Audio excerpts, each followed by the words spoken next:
Bonjour Cyril Lacarrière. Bonjour Philippe Vandel et bonjour à toutes, bonjour à tous. C'est le journal des médias. Qu'est-ce que vous avez au menu ce matin ? Au programme, la passe d'armes entre les chaînes privées et le ministre de la Culture, un conseil de déontologie pour les médias français, Arte révèle les pratiques glaçantes de conversion forcée, Teva qui consacre un documentaire au 30e féminicide de l'année, et en fin de journal, nous vous révélerons le palmarès des personnalités GQ de l'année. Palmarès que Culture Média vous révèle en exclusivité. Mais Cyril, on commence ce journal par les bisbilles entre les patrons des chaînes privées et Franck Riester, ministre de la Culture et de la Communication, qui se cherche des noises par médias interposés. Jeudi dernier, c'était les patrons de TF1, Canal+, M6 et Altice qui s'en prenaient vivement à la loi audiovisuelle.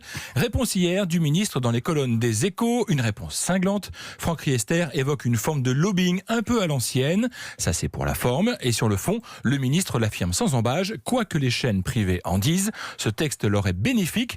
Et afin que tout le monde comprenne bien le message, Franck Riester affirme que le texte ne bougera pas avant le débat parlementaire. Mais les chicaneries ont continué. Ce matin, le PDG du groupe TF1 était l'invité de Léa Salamé chez nos confrères de France Inter et il a de nouveau appelé à plus d'ambition. On l'écoute. On est en train de dire au ministre simplement, allez au bout de vos idées.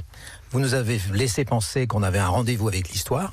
Et nous pensons qu'il y a un rendez-vous avec l'histoire parce que jamais nos modèles économiques n'ont été aussi fragilisés. Donc par rapport à la fragilisation de notre modèle économique, on dit simplement aujourd'hui nous sommes encore le pays d'Europe qui a le plus d'obligations, de contraintes, d'interdictions sur nos écrans. C'est que de la com en fait. Mais bien sûr, mais on est dans la politique. On est dans la politique, c'est Gilles Pélisson qui le dit. La suite forcément très bientôt. Cyril, il y aura bientôt un conseil de déontologie pour les journalistes. Le 2 décembre prochain, des représentants de la presse française, des journalistes et des citoyens vont créer le conseil de déontologie journalistique et de médiation. Alors à quoi il servira ? Selon l'Observatoire de la déontologie et de l'information, il s'agira d'un organe professionnel d'autorégulation indépendant de l'État, qui servira d'instance de médiation entre les médias et le public.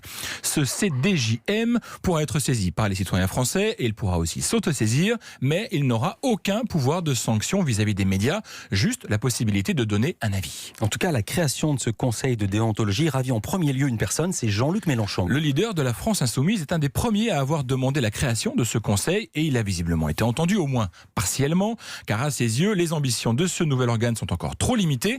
Dans un message sur son blog, Jean-Luc Mélenchon appelle à ce que le Conseil instaure un pouvoir de sanction symbolique réel et reconnu et demande l'appui du gouvernement et du législateur. Or, jusqu'ici, il n'est pas du tout question que le pouvoir politique puisse interférer dans ce Conseil de déontologie. Et puis Cyril, vous avez un documentaire à nous recommander ce soir sur Arte. Homothérapie, conversion forcée, un doc qui parle d'un phénomène aussi glaçant que méconnu. Comment, aux États-Unis et en Europe, des groupes évangéliques et catholiques mettent sur pied des programmes de conversion destinée aux homosexuels. En clair, tenter de guérir les homosexuels que ces fanatiques estiment malades, voire possédés. On va écouter le réalisateur de ce doc, Bernard Nicolas. Il nous parle de deux de ces groupes et de leur manière de fonctionner. Il est au micro de notre journaliste Louis Bernard. Torrent de vie, c'est vraiment du travail de groupe, c'est ce que révèlent les caméras cachées d'ailleurs, avec des confessions publiques, voire des exorcismes. C'est très, très violent, la culpabilisation, la honte, vous voyez, on travaille beaucoup là-dessus. Et le groupe catholique Courage, qui est installé à Paris par exemple, dans le quartier Montparnasse, chez Courage, ça ressemble plus aux alcooliques anonymes, où des gens viennent, essentiellement des hommes, viennent confesser leur attirance pour le même sexe, avec pour but la continence sexuelle, la chasteté, qui est pour eux la vertu absolue. Cette idée du film est venue de deux étudiants en journalisme de l'ESJ Lille où enseigne Bernard Nicolas. Ces deux étudiants ont fait connaître au réalisateur l'existence de ces groupuscules et à l'entendre, ce qu'il a découvert l'a littéralement sidéré. Ce qui m'a le plus touché, pourtant j'ai de la bouteille, mais ce sont la force des témoignages. Certains témoins se sont vraiment mis à nu, ont raconté tout ce qu'ils avaient subi. C'est pas facile de dire voilà, je suis homosexuel et pendant des années j'ai essayé de changer parce que je pensais que j'étais possédé du démon ou que j'étais anormal et ils ont eu le courage de le faire. Moi je suis admiratif parce qu'ils sont encore debout après tout ce qu'ils ont vécu. Homothérapie, conversion forcée, un film de Bernard Nicolas, c'est ce soir sur Arte à 20h50. Et puis Cyril, en parlant d'Arte, pour être complet, vous voulez signaler également un autre doc qui est diffusé ce soir en deuxième partie de soirée, Opération Cogny de Jean-Baptiste Renaud, qui raconte les arrière-pensées inavouables d'une opération marketing camouflée derrière une vitrine humanitaire. Autre sujet, nous en parlions ici même vendredi. C'était du dispositif du groupe M6 autour des violences faites aux femmes. Et ce soir, Téva diffuse un documentaire sur un féminicide survenu en mars dernier. Julie Douillib, 34 ans, maman de 2 enfants, tuée de 2 coups de feu par son ex-conjoint le dimanche 5 mars dernier à son domicile de l'île Rousse en Corse. C'était le 30e féminicide de l'année. Et si nous en sommes aujourd'hui à 137, c'est peut-être celui qui aura permis de provoquer la mobilisation des pouvoirs publics. C'est une des raisons pour lesquelles la chaîne Téva a décidé de s'intéresser à ce féminicide ce soir. On va écouter le réalisateur du documentaire, Olivier Pighetti. Il nous explique en quoi ce drame a été un tournant. Il est au micro de Louise Bernard. En fait, je suis arrivé tout de suite après le meurtre de Julie.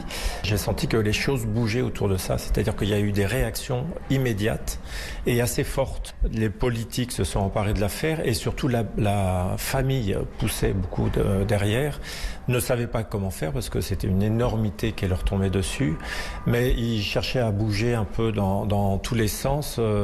Et c'était dans le bon sens en plus qui se dirigeait. Donc je me suis dit, il y a peut-être une occasion là de pouvoir voir comment la société civile réagit. Et la politique, est-ce que ce meurtre allait pouvoir faire exploser un petit peu la passivité des pouvoirs publics? Et en l'occurrence, ça a été vraiment le drame qui a permis d'avoir aujourd'hui les Grenelles. La mort de Julie Douillib, tuée par son ex-conjoint, au cœur du documentaire Halte au féminicide, histoire de Julie, le numéro 30, à voir ce soir sur Téva à 20h50. Et en même temps, comme on recommande plein de programmes ce soir, il y a aussi le replay. Tout ceci est très intéressant. Cyril, vous nous l'annonciez dans votre sommaire. Ce matin, dans Culture Média, nous vous révélons le classement GQ des hommes de l'année. Et cette année, eh bien justement, il n'y a pas que des hommes. Quand un magazine masculin intègre des femmes à un classement d'hommes, c'est bien que la société est en train de changer. Comme chaque année, le mensuel GQ établit donc sa liste des personnalités qui ont marqué l'année et donc terminé de n'y voir que des garçons. Désormais, ouverture aux femmes, explication du pourquoi, du comment, avec Béline Dola, la rédactrice en chef de GQ. Elle est au micro de l'inarrêtable Louise Bernard. En fait, on se retrouve quand même à nommer un peu toujours les mêmes gens et on s'est dit surtout qu'il y avait souvent des femmes à la place des hommes en fait et que souvent, selon nos critères, c'était des femmes qui sortaient des noms de femmes et pas des noms d'hommes. Donc on s'est dit d'abord que ce serait beaucoup plus amusant de jouer la parité pour nous, de façon totalement égoïste. Ensuite, qu'il nous semblait quand même très compliqué en 2019 de continuer à justifier un palmarès totalement masculin. Ça nous semble aujourd'hui dénué de sens. Et maintenant que le décor est planté, place au palmarès. Alors, réalisateur de l'année. Ladjli, le réalisateur des Misérables. Chanteur de l'année. Étienne Dao. Ouais, je suis trop content d'avoir ce prix. Excellente imitation. Activiste de l'année. Cyril Dion, que l'on connaît pour avoir co-réalisé le film Demain avec Mélanie Laurent. Chanteuse de l'année. Chris, que l'on connaissait avant comme Christine and the Queens. Humoriste de l'année. Florence Foresti, qu'on ne présente plus. Ouais, ça aurait pu être Blanche Gardin. Ça fait 10 ans que c'est pas facile de choisir entre les deux. Beaucoup de talent. Sportif de l'année. La boxeuse Estelle Mosley, médaille d'or JO de Rio en 2016. Et un chef cuisinier de l'année. Jean Humbert, le cuisinier des stars. Exactement. Mais il en manque 2. 2 personnalités, 2 femmes. La première, c'est pour l'animatrice de l'année. Et c'est la sémillante Anne-Elisabeth Lemoine qui décroche la timbale. Béline Donna nous dit pourquoi Babette plaît à la rédaction de GQ. C'est une des meilleures progressions de l'année et que Anne-Elisabeth Lemoine, on la regarde depuis un moment et qu'elle défend une forme de journalisme très sérieux et assez bienveillant et que ça nous correspond.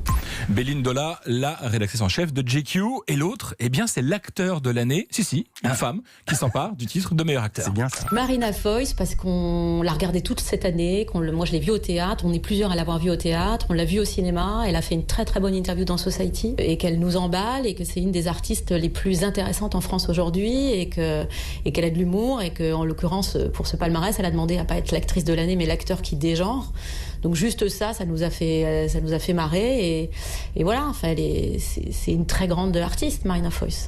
La cérémonie de remise des prix GQ a lieu ce soir à Paris, smoking et robe de soirée de rigueur, et le numéro spécial palmarès avec 4 couvertures différentes et sera demain matin dans les kiosques. Merci beaucoup Cyril Lacarrière, vous retrouve demain même heure, même station pour un nouveau journal des médias.